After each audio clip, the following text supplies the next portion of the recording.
Hi everyone, it's a pleasure to be here in Grenoble to present the work we conducted on Tesla cars this year for the last Pontoon.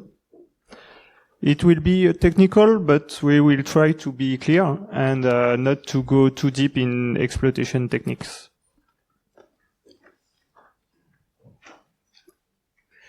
Before to start, who are we?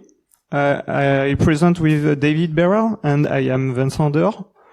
We are both working at Synactive, already presented this morning. And we are both working in the reverse engineering team, where we conduct various assessment for products. We are specialized in low level, and we often work on embedded systems.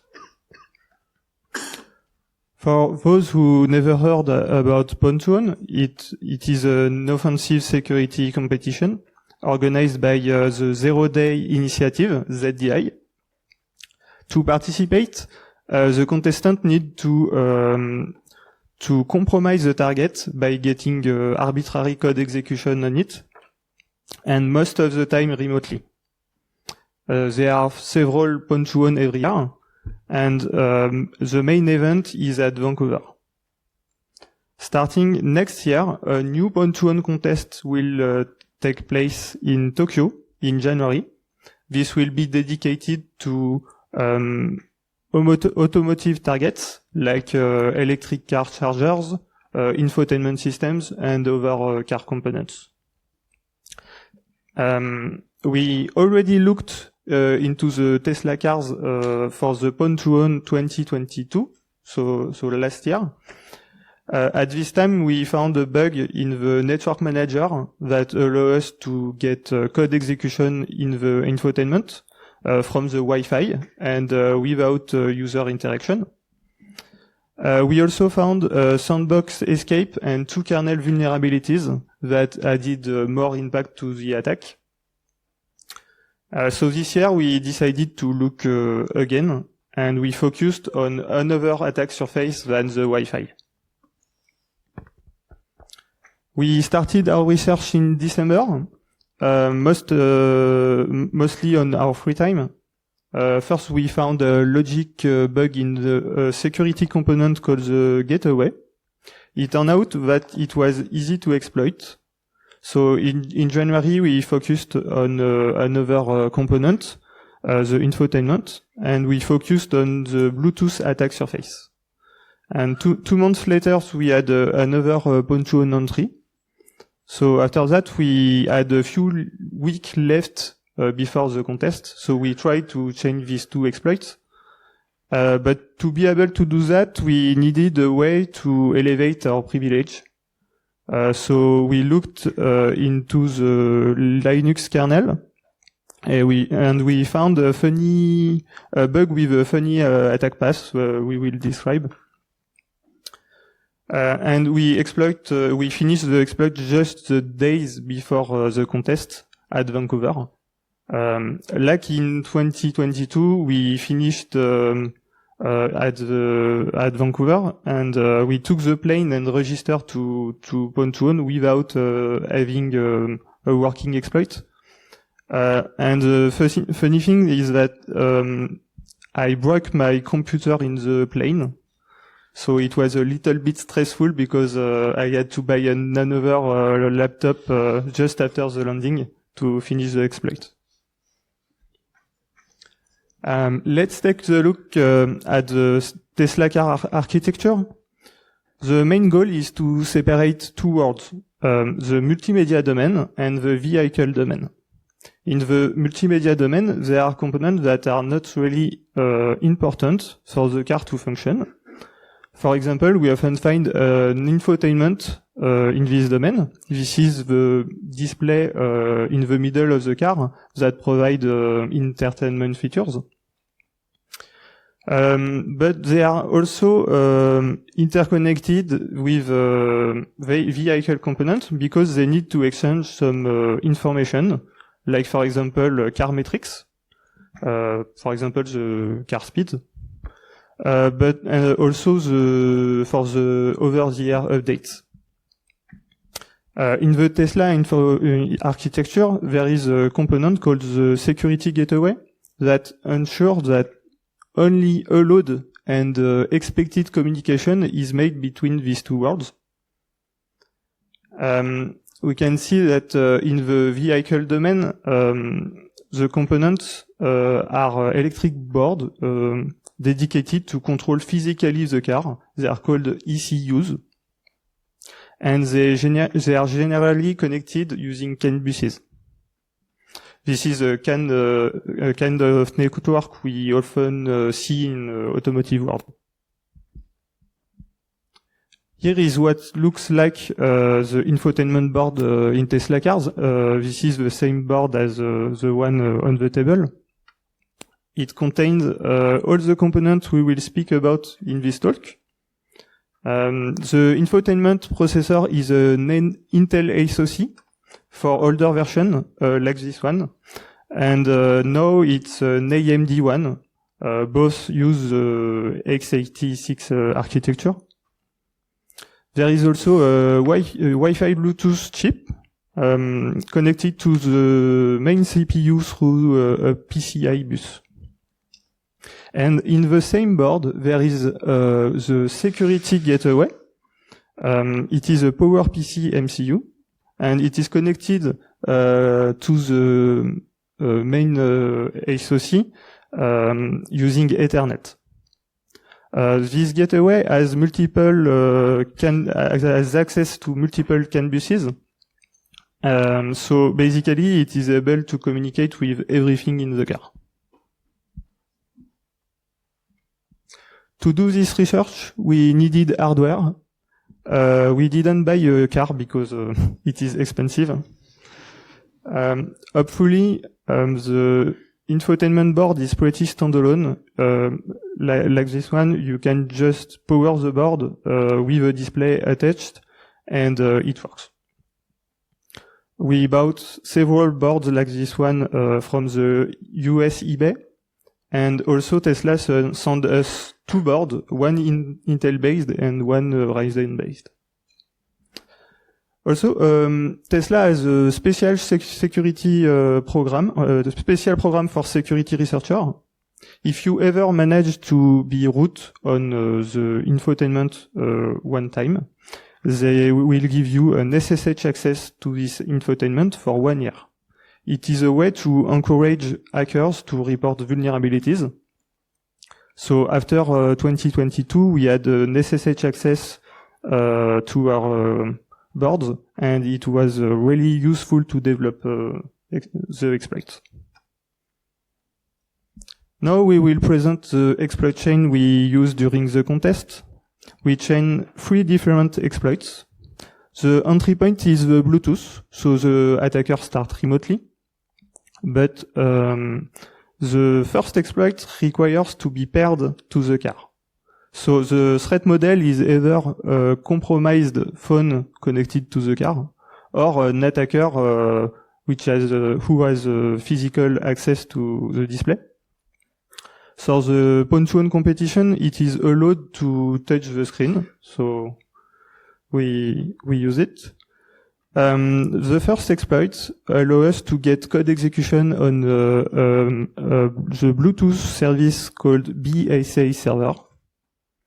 We chain it with a privilege escalation to get kernel code execution, and then we target the security gateway and we compromise it. The usual workflow when looking for security bugs is generally to do static analysis.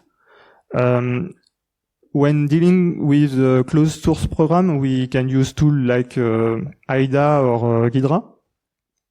We also use dynamic instrumentation, mostly to confirm attack surface, but also to develop the exploit. For that, we use SSH access because we can send a debugger on the target and monitor what is going on at runtime. So it's really useful. And for the exploit, we use Bluetooth to be able to send data from our laptop in Bluetooth we modified BlueZ to include our exploit code. BlueZ is a popular Bluetooth stack in Linux.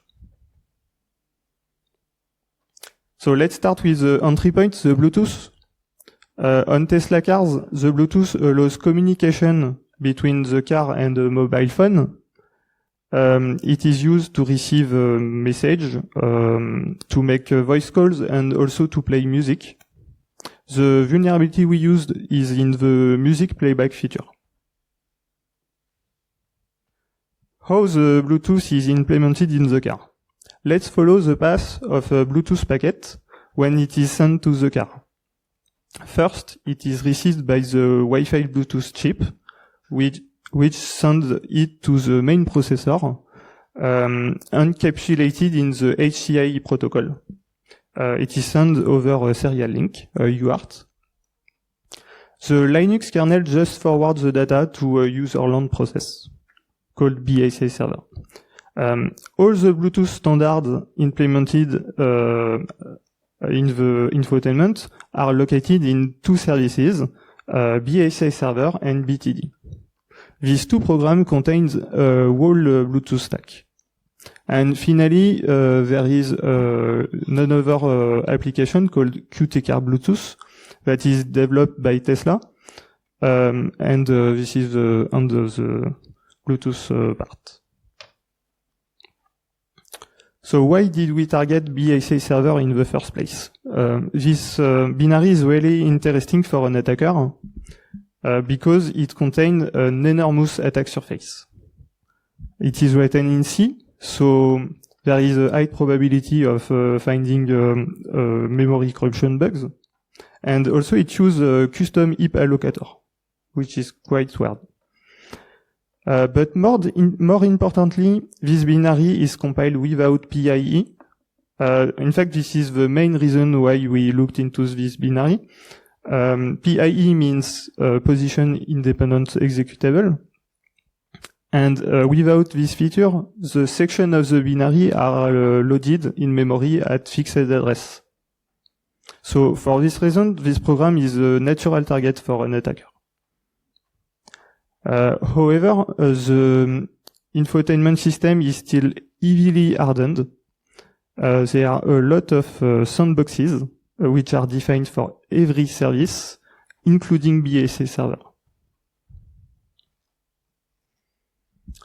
The cool thing about Bluetooth is that most implementations are using standards. So you can find public documentation on the internet, but there are a lot of different protocols. You can see on the screen a list of acronyms. Each one is a valid Bluetooth protocol, and it is only a very small portion of all existing protocols. For the audio playback feature, there are four important profiles. SDP for service discovery, A2TP for audio data, AVRCP for remote control, like play, stop, etc. And BIP.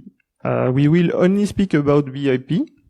This stands for basic imaging, and it allows the phone to send covert art images to the car to be displayed in the user interface.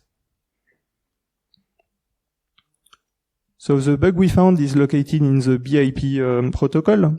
After the pairing, the phone can configure an audio playback on the infotainment, and when playing, the car asks for the phone the list of available covert art image. This is using OBEX protocol, which stands for Object Exchange. We can see the request.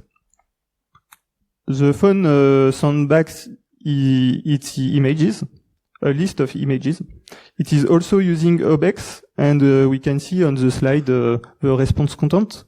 It's an XML file containing a list of image properties.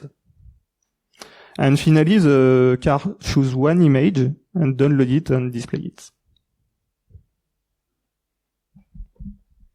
The vulnerability we used is located in the BIP parsing function. It is a heap overflow. The function is responsible of parsing the XML file.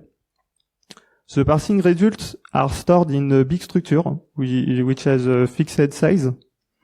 And in the XML content defined by the standards, there can be an XML tag called attachment. And this tag can be present multiple times in the XML file, and there is no limit in the specification. But the implementation has a limit of 256 items because of a bug. But anyway, there is an overflow starting only 38 attachments. So after that, the parser will try to write control data after the end of an allocation. This is a heap overflow. You can see an example of XML files that trigger a bug.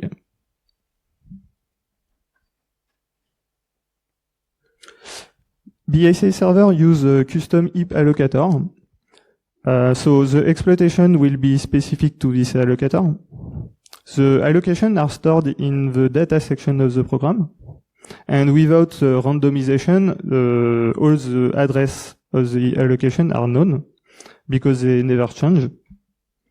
So with our bug, we can write after the end of an allocation. So we can write on another chunk metadata. This gives directly an arbitrary write primitive. So we can write what we want, where we want in memory. With a unique arbitrary write, the exploit overwrite a global variable in the program. This variable is the application timer queue that allows us to add a fake timer in the process. And when the main loop processes this fake timer, it will call a controlled function pointer. Using this arbitrary call, we can jump on a gadget called a stack pivot that allows us to execute Ropchain. Then we execute a shellcode and we can load a bigger C program. We call this program stage 1. The lack of ASLR makes the exploitation a lot easier because all addresses are known. With this exploit, we can inject a C program in the infotainment. This means we have a valid point-to-earn entry. But the attack is not really impactful because every service has its own UID, and all sandboxes in the system are activated for BSA server. The first one is Kfl. Kfl allows syscall filtering using seccomp rules. There is also AppArmor, which defines which file can be accessed from BSA server and also prevent BSA server from executing other programs. And there is also Minijail, which puts BSA server in a dedicated route and with an empty network namespace. So basically, from BSA server, we can only do what is expected from BSA server. And there are two legitimate interfaces. The first one is to be able to communicate with the Bluetooth chip to send and receive HCI packets. And the second one is a unique socket to communicate with another program called BTD.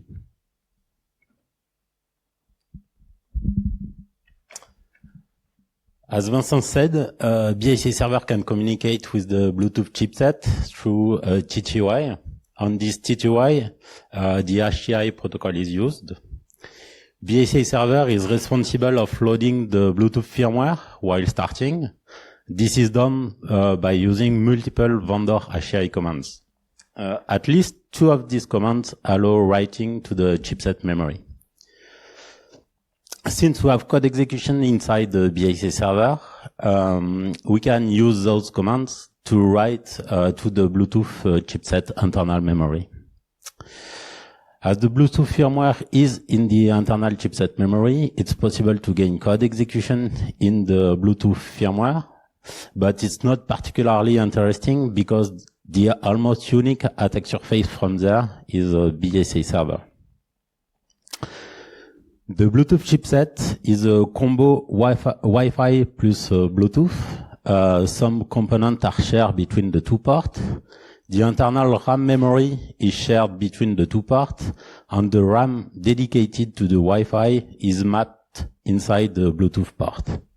Fortunately, the Wi-Fi RAM can be directly written by the vendor HCI command. So BAC server is able to write inside the Wi-Fi RAM memory through the HCI protocol. While the system boots, the Wi-Fi firmware is loaded inside the Wi-Fi RAM memory and executed from there. So we can patch this firmware and gain code execution inside the Wi-Fi chipset. As the Wi-Fi chipset is based on an ARM core, we can easily build our own code and inject it. It's our stage 2.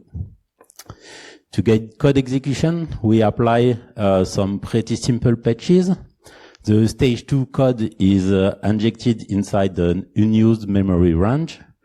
And after, the idle task of the Wi-Fi operating system is patched to jump on this injected code.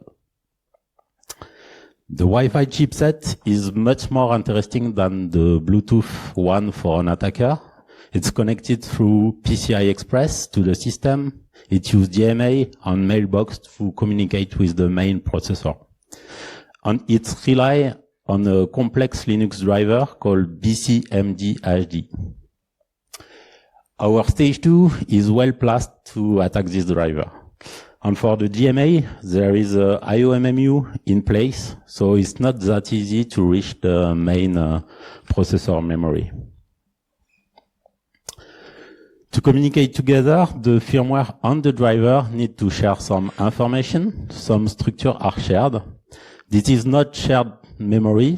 Structures are copied from the chipset memory during the driver startup, and when the firmware do a special mailbox interrupt.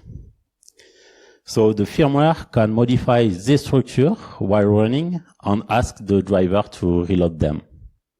As you can imagine, there is a vulnerability while the driver uses these structures. One of the offsets in the structure is used without being checked first. The offset is used to point to a memory zone inside the chipset memory. The chipset memory is mapped by the Linux driver with the IO remap function, so in the vmalloc region. So our stage 2 inside the Wi-Fi firmware can use this vulnerability to write after the mapped zone in the vmalloc region. To continue the exploit, we need to find a victim to write on. A good candidate is process stacks.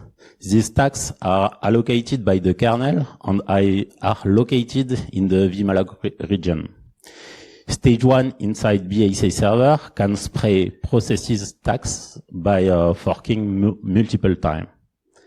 While the kernel write to a kernel stack while the task is in kernel mode give code execution, as it allows starting a rope chain.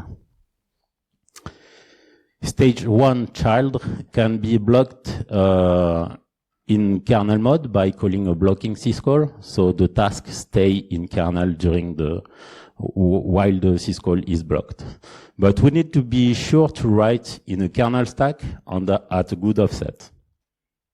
Fortunately, a big buffer is allocated by the GPU driver. This allocation makes the offset between the Wi-Fi mapping and the GPU mapping fixed. And so the offset with the kernel stack sprayed just after the GPU allocation is known. So here is the plan. Stage 1 fork many times to spray many process kernel stacks, block them in the clock nanosleep blocking syscall, And then stage 2 use the driver vulnerability to write inside one of the stacks. Then we wait the unblock of the clock nanosleep syscall to have our opchain executed. To continue the exploit, we need to know the value of the kernel ASLR. We can use multiple ways to get it. For example, we can use a special gadget in our opchain to get the ASLR value in one of the stage 1 fork process, or we can use a known method. The ASLR is pretty bad on the platform. There is only a few bits of random. A blog post called EntryBleed describes a method to get the ASLR value with a cache side channel attack, and a very similar method works on the Tesla. As it's easier, we use this method to get the ASLR value. We can now write our opchain to get root. Here is our strategy. First, we use saved register values that are stored just after the last return address as a opchain. The return address is patched by the vulnerability to a return gadget, so the first opchain gets executed when the clock nanosleep syscall unblock. But the opchain inside the saved registers is pretty small. To have more space, we choose to copy more data in the stack by using the copy from users function and execute a second opchain. This second opchain is basic. First, we patch the power-off command string in the kernel data with the shell command we want to execute, and we call the power-off work function to execute the command. As the process have to run correctly, we finish the opchain by calling the doExit function. So here is the situation. We now have a stage 3 running as root on the infotainment system. And this stage 3 is not restricted by any sandboxes. So we will try to do a demo of the first two steps. So the Bluetooth RCE and the kernel LPE.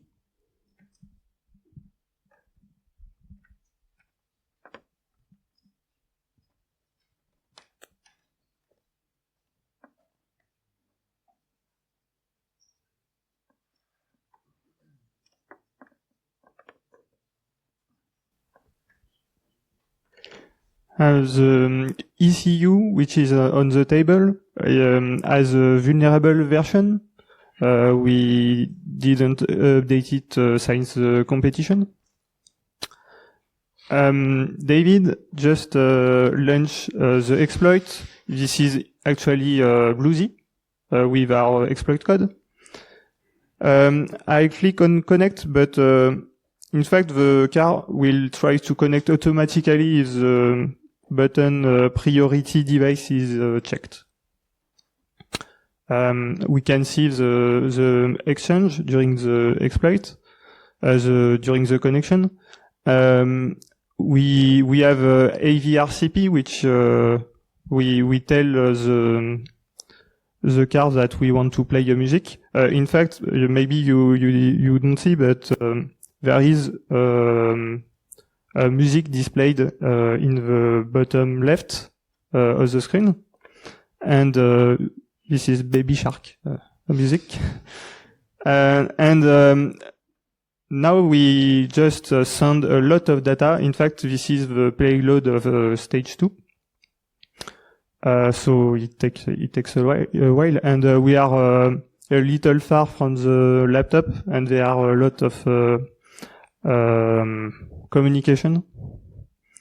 So now we just send back the XML file. So we triggered the exploit. Here we can see nothing in the screen, but it is marked as connected. So the BSA server didn't crash. So it should work. And the stage 2 is executing. So now the stage 2 has been executed. To be able to display this picture, we needed a way to escape sandboxes, because BSA server can't display a picture. And this is the privileged escalation using the kernel exploit.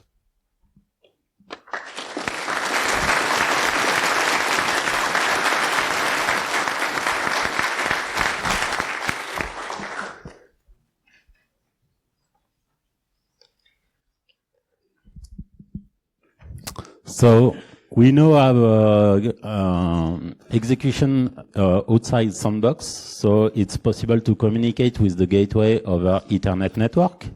Let's see how to have a stage 4 running on the gateway.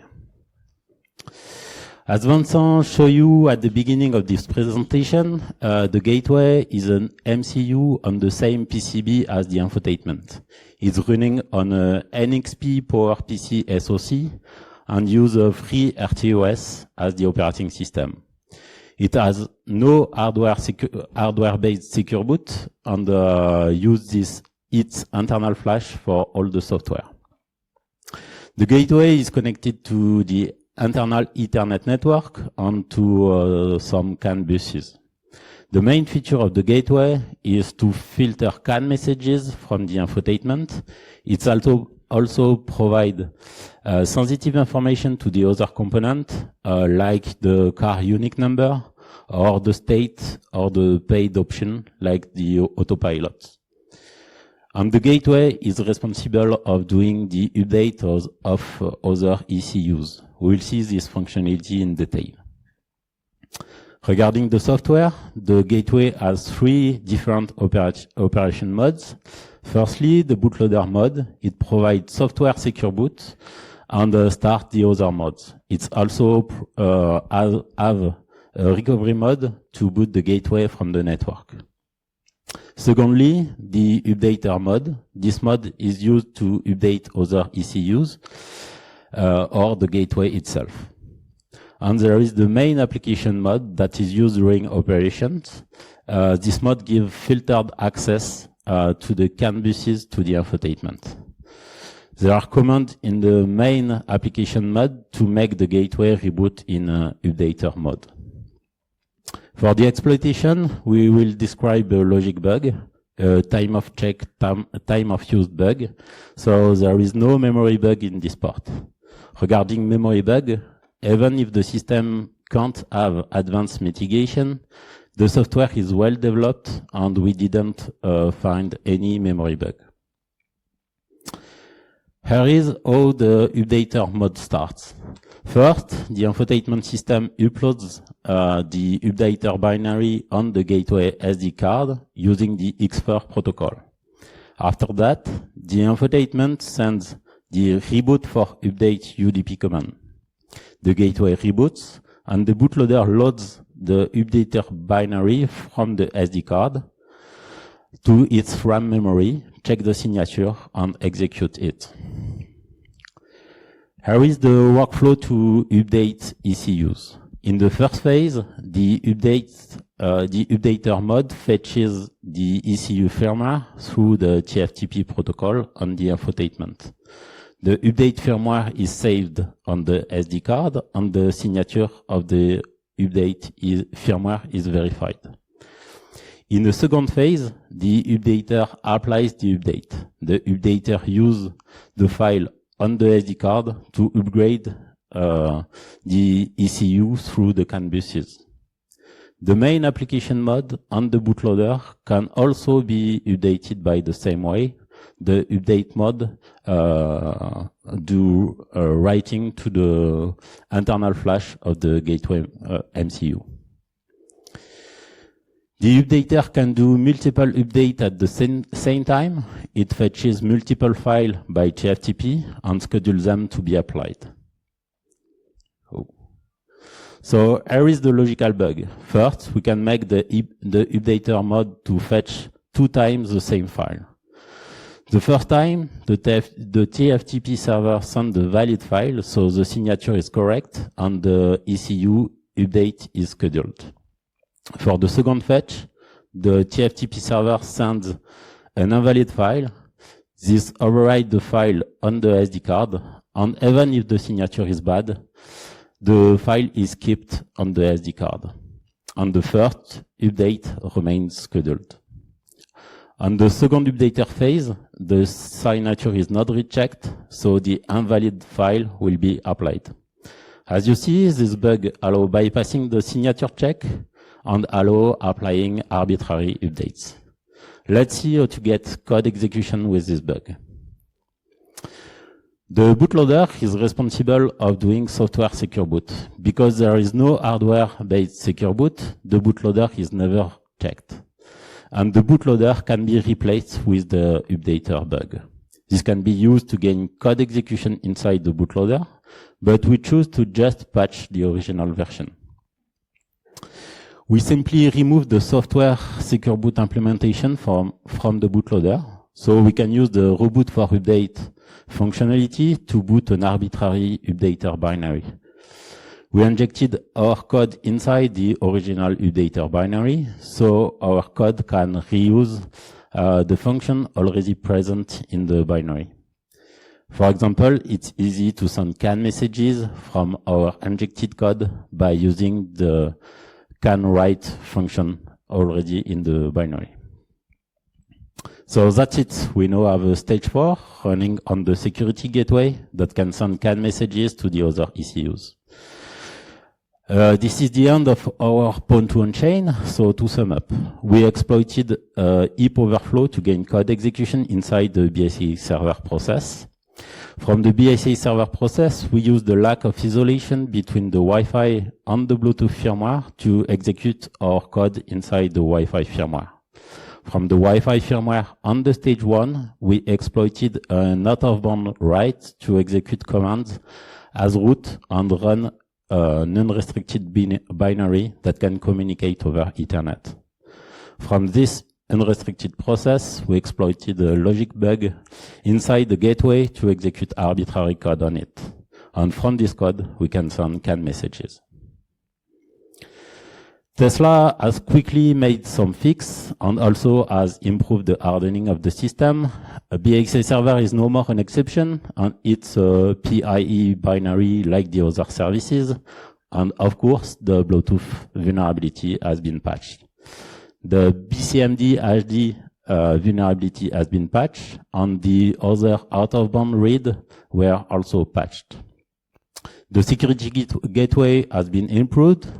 The temporary file on the SD card have now a special name when the signature verification is valid. The manifest file is now signed, so you cannot send 2 times the same file. And if a signature check fails, temporary files are now removed from the SD card. Our Tesla entry was the first tier 2 entry of the competition. Could have been a tier 1, but we chose to split the entry to limit the risk in case of failure of one of the exploits. This year, we were glad to be master of Pwn with other guys in Synactive, with entries on operating system and hypervisors. To conclude, it was not a so long work this year.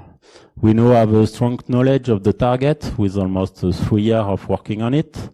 We have the hardware, we have debug facilities, and this year BSA server was easy to exploit because it was not well hardened.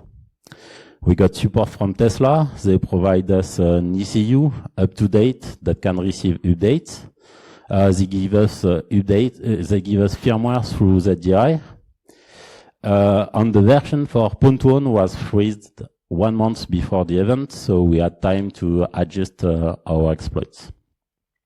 So for all of this, we want to thank them. It was a fun research, and we won a car, so we will be able to do research on it. We are done. If you have any questions, do not hesitate.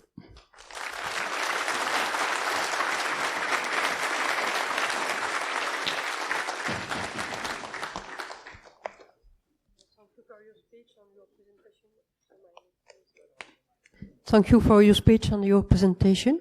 And is there any question? Okay.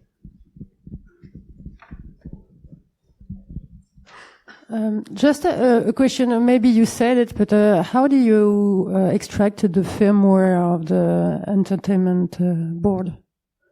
Yeah, we extracted the firmware last year for the other competition. We start with the ECU from eBay, and we dump the flash memory on it. And after the 2022 competition, Tesla and ZDI give us updates, so we didn't have to dump again the flash memory. Not for the software. There is security, but only for user data. My question is, how much did you know from discovering on the car itself, and how much does Tesla provide as documentation? How much is self-research, and how much documentation exists, basically? There is not public documentation, and they didn't give us documentation. But actually, in a few years ago, someone leaked a part of the internal documentation, so you can find some information that are not up to date today. But it's a good start to look at it.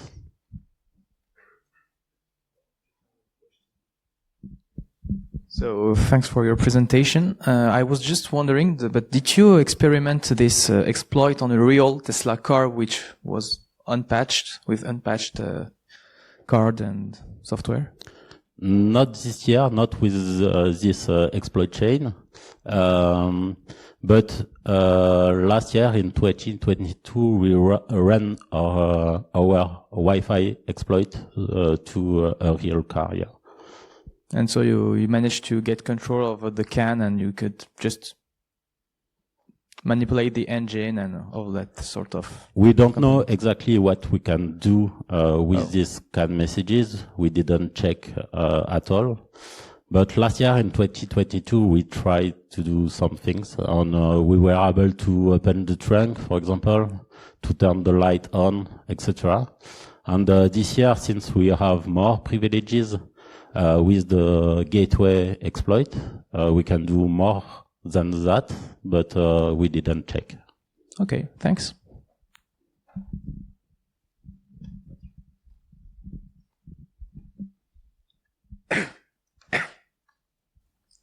Hello, so thank you for all of this work. I've seen the video from Underscore on YouTube. I think you were in it. And they've released a new video talking about exploit on a modern car with the CAN cable that are on the headlight of the car. So we can easily get access to it and send command to it and make buffer overflow to be able to hack the main board. Those Tesla are vulnerable to this exploit? We didn't check. Maybe we didn't check, but this kind of attack that is directly getting access to CAN buses by removing some part of the car are maybe a little bit used in the wild. There is a blog post from Ken Tidell, I think, in maybe the beginning of the year, speaking about it on a real car that has been stealed, I think, by removing the headlight and accessing CAN buses physically. For the Pontoon, this is not in the scope. So we only check remote attack surface. Okay, thank you. Another question.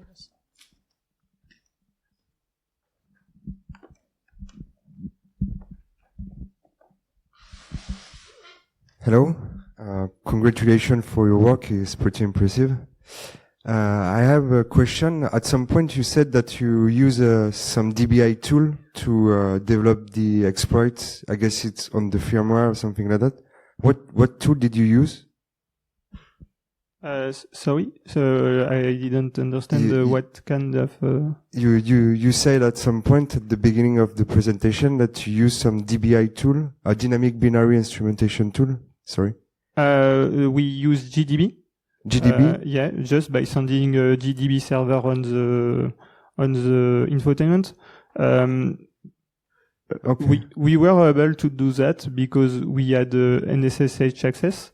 In 2022, we were in full black box, and we didn't have an SSH access at this time. So it was really painful to do an exploit. We emulate the whole infotainment using QEMU to implement the exploit.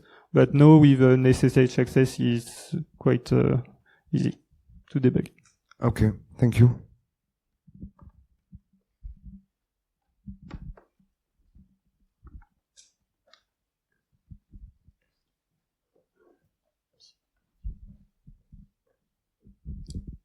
Okay, if there is no more question, we will go to lunch. So thank you, Vincent and David, for your impressive work. And I give the